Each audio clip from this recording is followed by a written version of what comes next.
Hello and welcome to my YouTube channel once again. Today we have the much requested case of Jennifer Pan.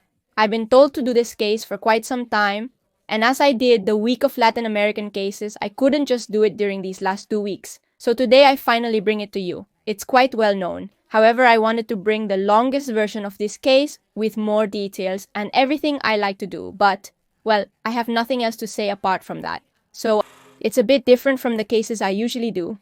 Today, we're going to start directly with the case itself, with what happened. 100% true. This morning was normal at the Pan's house. 100% true, who is the person you see right now, had spent the whole day practicing and studying piano, an instrument she had been playing since her earliest childhood. That day, she was at her home past 100% true. She had the TV on and was talking on the phone while getting ready to go to sleep. The people you see now are Jennifer Beach Ha's parents from 100% True, her mother, whose name I hope I'm pronouncing correctly, and her father, Han. They lived with their daughter in a house in Ontario, Canada. Jennifer's parents did what they would normally do. The mother went to visit her grandmother, then went to run a few errands and ended up shopping in Markham, returning home only at 100% True. On his part, Han, Jennifer's father, went to work like any other day at the auto parts factory where he was a tool operator. The only difference on this day is that he had taken longer than usual. The reason behind this is that while he was on his way home, he remembered that he had left a toolbox unlocked, so he simply decided to go back. When he finally gets home, it was 4:30 p.m., so the first thing he does is call his brother, with whom he wanted to go shopping for some things, and they decide together the schedule at which they would meet. After talking, they decide to go to Home Depot together. Han finally returns home at 6:15 p.m. with nothing else to do outside. Han eats dinner alone and heads to his study on the second floor of the house, next to the bedroom where he slept with his wife. He spent a good while looking at news about his hometown on the computer and finally decided to go to bed early as he had to get up the next day at 100% True. Meanwhile, at 100% True, Jennifer invites a friend named Adrian Tinkiewicz to her house to continue watching the series Gossip Girl and a bit of How I Met Your Mother. She opens the door for him, they head to the basement, which was an area with a couch and a big TV specifically for watching movies and series, and when they finish, Adrian leaves around 100% True while Jennifer decides to simply go to her room to sleep. And here at this point is where the events begin. Jennifer was in her room getting ready to sleep to rest a bit. She had the television on because she was watching 100% True, and around 100% True, she hears her mother come in through the house door because she was coming back from meeting some friends. Jennifer goes downstairs to greet her mother and sees her turn on the television, so she decides to simply go back to her room. When Jennifer returns to her room, she decides to call Edward, a former co-worker, so they talk for about 100% True until Jennifer hears movements downstairs and some voices she didn't recognize at that moment. She hears her mother speaking in English and yelling at Han, which was not common since in the family, let's say, when they were at home, they simply spoke in their native language, which was Vietnamese and a bit of Cantonese. It was not normal for them to speak to each other in English. It didn't make sense, she understood at that moment, that there were strangers in her house.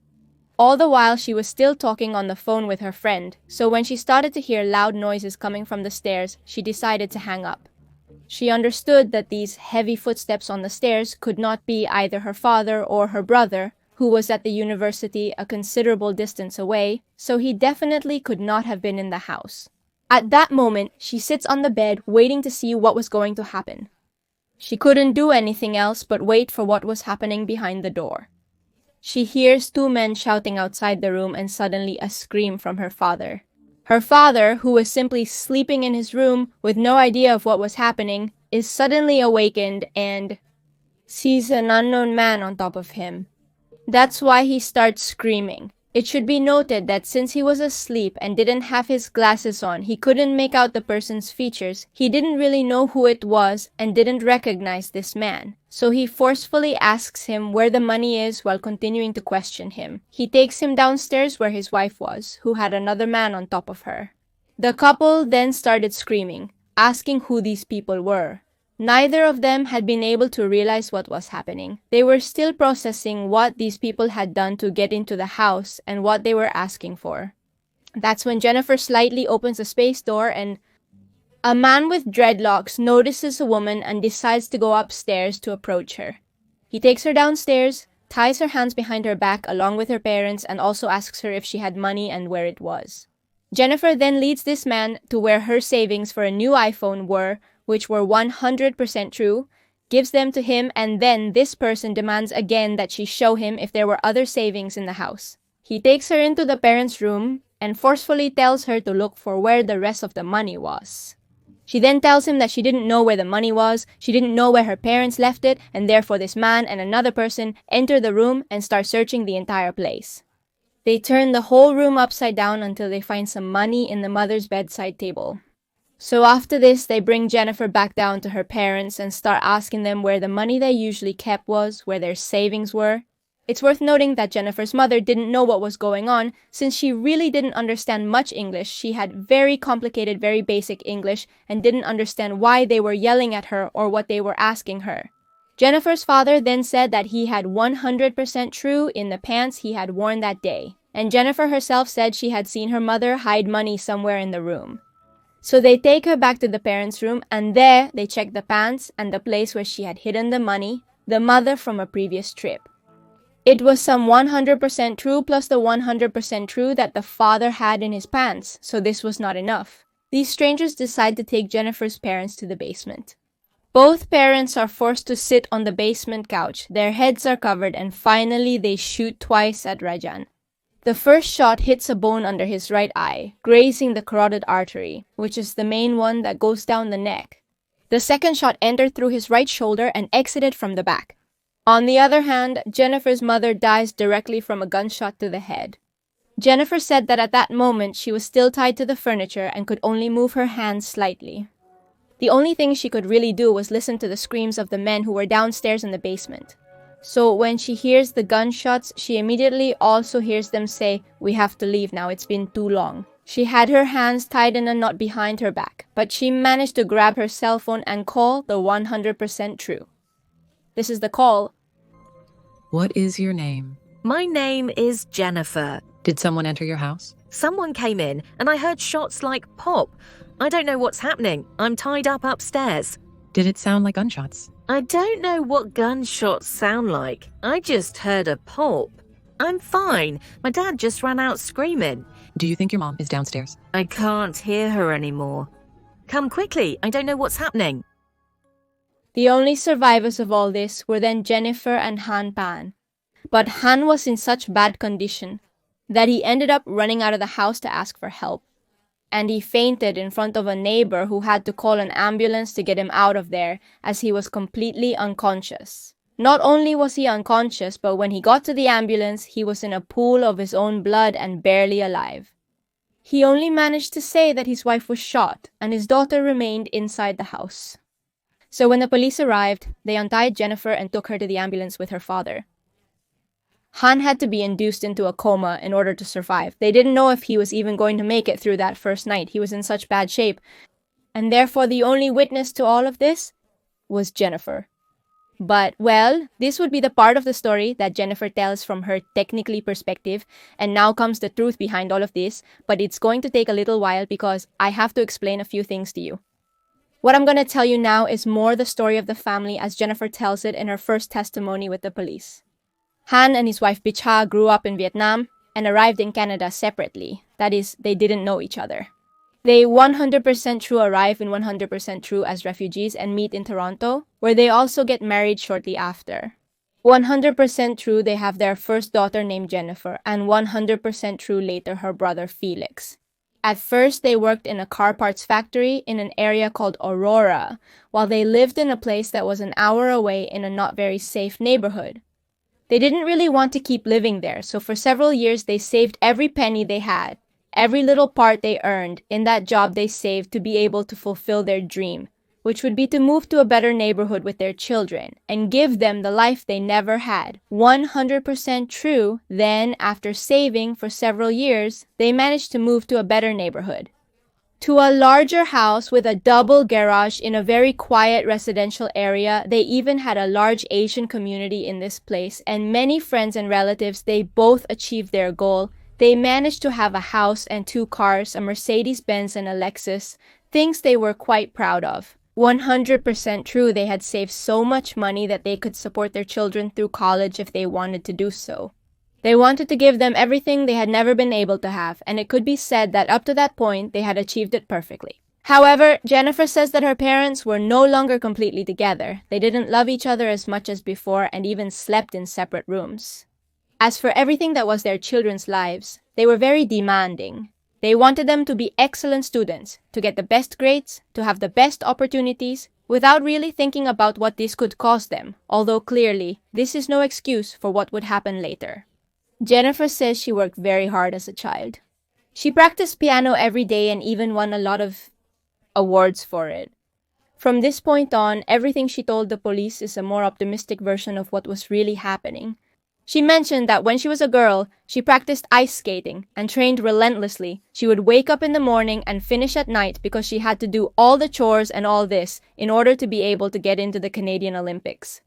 Until suddenly she started doing very poorly in skating and decided to quit. Anyway, she said her parents comforted her, they were with her, and they supported her. By the end of elementary school, she hadn't reached the goals her parents had set. These goals they had imposed on her and her brother. Both parents wanted good grades from their children. They wanted awards that certified they had done well, and Jennifer hadn't achieved this goal.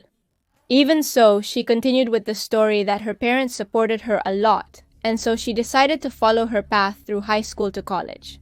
In high school, she focused on extracurriculars that would give her academic value to attend the best university in Toronto, as advised by her parents. However, they hadn't permitted her to attend parties, join friends for sleepovers, or even date. She wasn't allowed to do anything that could take her away from her studies, nothing that could distract her from all of that. The only time she managed to get her parents to let her go somewhere was on the end-of-year trip in high school, just when she was about to graduate. This would be a 2-week trip to Europe with all her high school friends. During the trip, she became more than friends with a boy very close to her named Daniel Wong, whom she had met in the school band. They started going out as friends more than boyfriend and girlfriend, but without her parents finding out what was happening. However, this boy Daniel started to fail in his studies and go down a different path. After finishing high school, he was charged with cannabis trafficking after finding 100% true in his car. And it's true, he was indeed involved in trafficking. Jennifer says she didn't like the subject and in fact didn't get involved in it. But she stayed with him anyway, even though her parents didn't allow it, and they really didn't like it when they found out about her relationship with Daniel. They told her she had to end it no matter what. But she didn't. As for college, Jennifer had been admitted to Ryerson University for early admission, which was actually not good news for her parents as they wanted her to go to the University of Toronto. But they settled knowing she would spend 2 years at that university and later apply to go to pharmacology at the University of Toronto. So they gave her permission to go to the university she wanted and then go to the other one. While attending university, Jennifer's parents gave her money through a bank account to support herself. Occasionally, Jennifer would ask her parents for permission to stay at a friend's house near the university to reduce her travel. Her parents said yes, very happy that their daughter was going to university and being responsible. Really, during all that time, everything was quite calm regarding the university and everything else, until her parents realized that she was still seeing Daniel. So they tell her that she had to definitely leave him, so she just does it because she thought, or that's what she told the police, that she was complying with what her parents wanted, and that it was the best for her. Finally, a year before the attack on the house, Jennifer had gotten a new job at a children's hospital and had graduated from university, so her parents were supposedly very happy. The problems with this story, with what I just told you, and with what really happened, occur after Jennifer is interrogated and after her father wakes up a few days later. Let's say that at first no officer really doubted Jennifer or anything that was happening in between, so the interrogations continued in the usual way, the way it is normally done. The first officer who took her statement asked her to do it again from another perspective, in order to observe any discrepancy or any new details she could provide. With all this, Jennifer managed to remember, in big quotes, remember that, the features of the people who had entered the house, the names and tones of voice they had more or less. She also allowed them to check her phone to view the call with Edward. and everything she had done, the messages she had sent, and all those things that were important to calculate what time people had entered the house. After this, they let her go and told her not to watch the news as it could harm her. After the second testimony, some officers found the whole situation a bit strange. She had already provided new information and corrected some things that had happened to her, but they were still a bit complicated with the issue that it didn't seem like a simple robbery. First of all, they didn't take any electronics, which were actually there. There were laptops and cell phones, and besides, money was found in Jennifer's mother's wallet and in Jennifer's wallet, so they wondered why they wouldn't take those things that were small and easy to find. But on the other hand, there was a part of the detectives who thought that it had really just been an unfortunate case of people who went to rob a random house and that the worst had happened. So the 100% true, a few days later they called Jennifer for another interview. This would be the third time she tells the story, and in fact there were some changes. One more call to another friend and more details about the robbers. But the strangest part of this interrogation was when they asked her how she managed to call 100% true. She had her hands tied, so it was quite difficult to grab the phone and call emergencies. So they gave her a fake phone and asked her how she did it. Jennifer calls 100% true with her hands tied behind her back in this clip. Detectives ready to understand?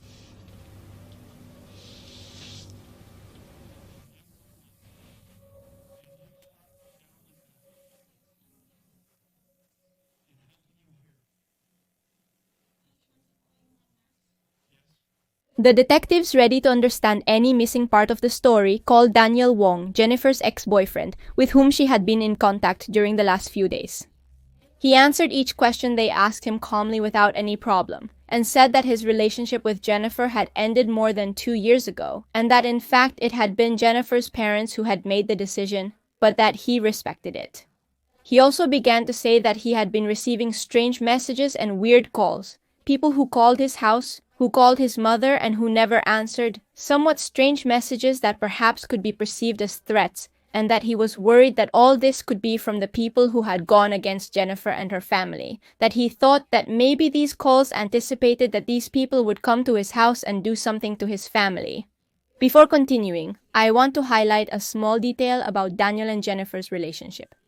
Jennifer's father had said the following: "End your relationship with Daniel Wong, otherwise you'll have to wait until I'm dead." Very specific words and also somewhat controversial. And then, with the testimony of Daniel and the testimony of some of Jennifer's ex-friends and high school classmates, it was possible to understand what her life had really been like. What I'm going to tell you now is what her life was really like with her parents and what she had done during the last decade of her life. There was a time during her childhood when Jennifer wanted her parents to be proud of her. She wanted to get good grades. She wanted to be a good student. All of that falls apart once she graduates from elementary school without all those achievements she had promised her parents. From that moment on, she decides to put her studies aside. She no longer wanted to study all day. She no longer wanted to have the best grades. And in fact, she starts to get just enough grades to pass the subjects. She couldn't even reach the 100% true that would be here or a B that would be in Canada. Obviously, these grades were not enough for the plans her parents had. So Jennifer decided that for the rest of high school, she would lie about her grades. She began to forge every report card she had to hand in at home. She erased the grades with liquid paper, I assume. She wrote over them and reprinted them so they looked like a credible and normal report. At the same time all this was happening, she had started to cut her arms, to cut her wrists, what she really felt inside. Obviously, she also hid it from her parents. When she supposedly graduated from high school, her parents were very excited and really believed absolutely everything she had shown them. They believed that their daughter Jennifer had the best possible grades. So it was not difficult for them to believe that she had obtained scholarships for college, in addition to early admission to Ryerson. The only problem with all of this is that Jennifer hadn't even graduated from high school. She was short. One subject to finish and she hadn't done it, and therefore Ryerson University ended up withdrawing the offer of early admission. The big problem I have with all of this is what she did afterwards, because she kept pretending over the summer that she was preparing for college instead of finishing the subject she had left from high school. It's very common in Argentina for students to carry subjects into their last year of school, and many of my friends have done so. But let's say I have friends who finished high school a few months later that it wasn't that hard to finish the subject, and my friends took more subjects than Jennifer did. She simply had calculus, she just had to do math, and she didn't do it. Instead, she just kept going, pretended she was going to college, bought physics books, bought biology books to keep up this whole thing that she was studying science, pretending that she was going to study pharmacology later, a whole story that could really have been avoided by passing that subject and continuing college the following year or even waiting another semester. The fake story she made up was so well constructed that she couldn't escape from it. She pretended to have the week of preparation for college, and even accepted that her parents took her to the campus, even though she really did nothing inside the place. She would prepare her things, go to the university library, and fill a bunch of notes, a bunch of notebooks of things she supposedly did in class. As I said before, with all the effort she put in, she could have simply finished high school. She had one subject left. To me, it's ridiculous, and directly applied for university the following year, but no, she decided to continue with this lie, even 2 years later, when she had to go to the University of Toronto because she had told that to her parents. While she continued to lie about university, she also lied about her relationship with Daniel. She used to go see him and stay with him at York University, where he was studying. She also started working. She began teaching piano lessons and also working at Boston Pizza, where coincidentally the manager of the place was none other than Daniel, who was aware of what she was telling her parents and had also decided to help her. After the 2 years of university, she decided to make a fake acceptance letter to the University of Toronto for pharmacology as she had promised her parents. She got to the point where she even lied to her friends, telling them that her father had hired a private investigator to follow her so she couldn't stop lying. Once she was supposedly hired by the Children's Hospital to work there. She told her parents that she also had to work night shifts and probably weekends too, and therefore the easiest thing would be to stay at her friend's house where she was staying during college as it was closer to her new job. So they happily told her that everything was fine and she could stay longer at her friend's house. By this time, she was already of legal age. She was already fully independent and therefore could simply move out of the house without any further ado. And she didn't. I keep thinking about all these things she didn't do that she could have done or that could have made all the lies much easier, but she didn't. What I'm getting at is there was no need to lie to them being already of age. She could have moved out and do whatever she wanted, since she also worked. I mean, it wasn't that hard. And the lies obviously didn't end at this point. She, besides working at the Children's Hospital, obviously had to graduate at some point. So Daniel helped her find someone who could forge the entire university grade report. With perfect grades, obviously. She also told her parents that they couldn't go to the celebration because there were too many people graduating and therefore she had only gotten a ticket for one of them and so they wouldn't fight over who would go. She had directly given it to a friend so they couldn't go. A year after graduating and a year after working at the Children's Hospital, it was 100% true. And Jennifer already had 100% true, so it was quite strange that she still lived with her parents, and they found it strange what Jennifer was doing. First of all, her father wondered why Jennifer didn't have any kind of uniform to go to the hospital, and secondly, why she didn't have any kind of identification or badge that said her name with the hospital, because let's say it's something she needs to get into work because she didn't have any of this. So the parents decided to call the friend with whom she was supposedly staying for so many days. At this point, Jennifer is telling her parents that she was staying 3 days a week at this friend's house that was closer to her work. They call this friend who they supposedly knew from high school, and she tells them that she had no idea where Jennifer was or what she was doing, and that they obviously didn't live together. So they decide to check for themselves what was going on, and tell her they're going to take her to work as a gesture of appreciation. As good parents, they wanted to see their daughter's workplace. Jennifer obviously couldn't refuse this. I mean, she couldn't just tell them no because they could go on their own. So she tells them yes, to take her to work, and when they arrive already at the limit of lies, she goes directly into the hospital without identification, without anything, and pretends to go straight to work, meaning she goes in and hides inside. Jennifer hid for hours in the hospital to avoid her parents discovering her. She hid for hours until they left. However, she obviously could no longer hide what she was doing, and therefore when she returned home with her parents, they questioned her. She had no choice but to tell them directly that she had been lying for years and that she obviously had not graduated from the university they wanted. And she even confessed that she had been seeing Daniel all those days she had said she was at her friend's house, which made her parents furious. The only thing she didn't tell them was that she hadn't passed the last subject in high school, so she hadn't graduated, and that she hadn't gone to the first university she was supposed to go to. So her parents believed that all she had to do was simply register at the University of Toronto to be able to pursue a career, as they truly believed that their daughter had passed high school and that she had gone to the first university, meaning she had spent 2 years educating herself. They had no idea that it was all a lie. They were furious and nearly expelled her from the home. The issue was that they were worried about what could happen to her, so they let her stay in the house. Punished, unable to see anyone, but they let her stay in their home. I repeat, she was an adult woman, absolutely true, 100% true. Let's say they couldn't really punish her, she's an adult, but, well, this family was already like this. They forced her to quit her job and just stick with the piano lessons. She could only teach piano lessons. She couldn't have her cell phone, and they took away her laptop. Over time, they also realized that their daughter had not finished high school, so they sent her to finish it. They made her finally pass that subject she had, so she could at least start working on her future again.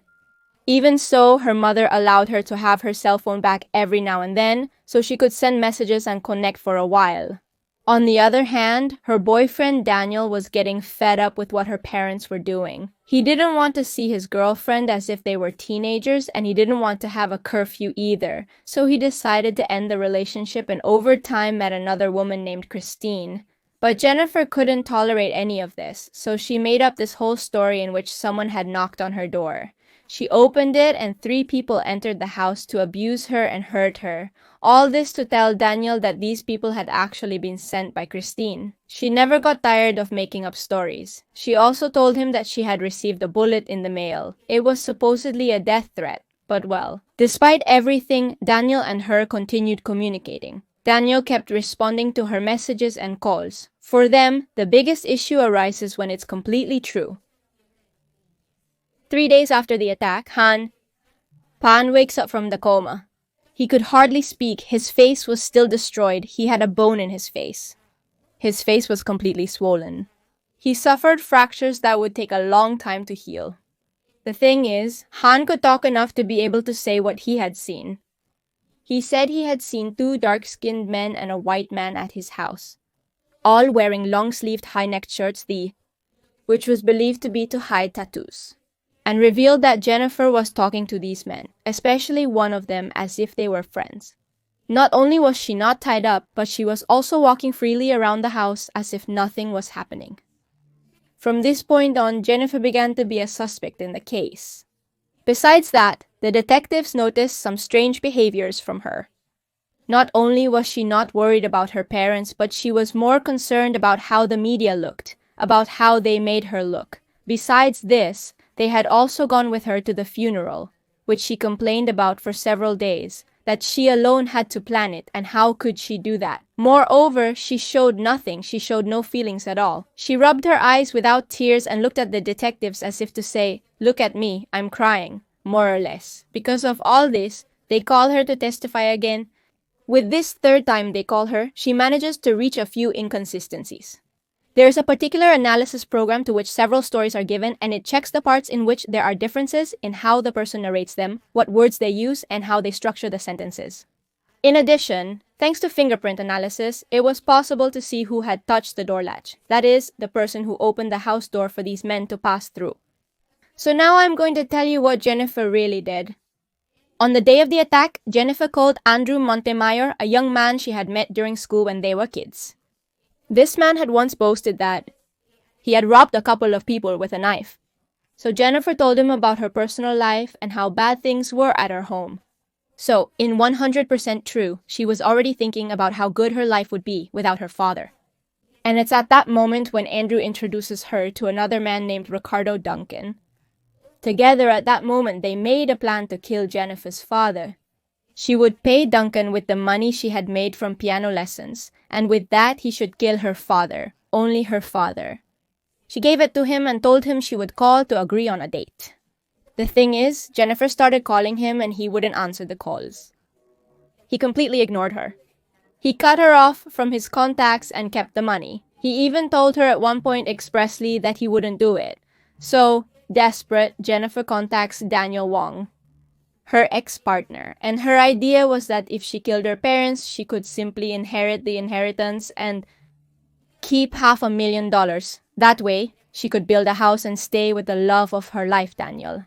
I must remind you that Daniel was a dealer and therefore knew several people who would do anything for a little money.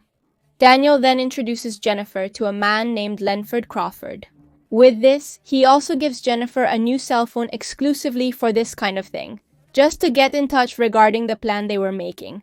Crawford then found 2 other friends with whom to carry out this whole plan, and together they were ready to murder Han. Jennifer told them that the reward for each of the parents would be 100% true. That is, in total, it would be 100% true. And that they were going to give them, at the time of the events, 100% true that in fact Jennifer gives them. The detectives end up having all this information thanks to what Jennifer ends up telling. Let's say she doesn't directly confess the first time what she had done, but she does end up breaking down and telling a part of what happened.